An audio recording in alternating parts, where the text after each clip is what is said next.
在 iPhone 或 iPad 上更改 HP 应用程序中的打印设置。打开 HP 应用程序。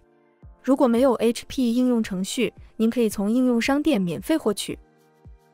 选择您的打印机，然后选择打印文档，选择要打印的文件，选择打印预览。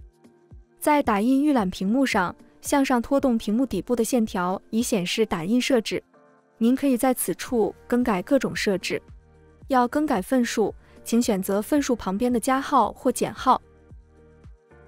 使用纸张下拉列表，选择所需的纸张尺寸。如果要打印特定页面，请从页面范围下拉列表中选择范围选项。要进行双面打印，请选择双面下拉菜单，并选择长边或短边。选择颜色选项，选择您想要打印的颜色。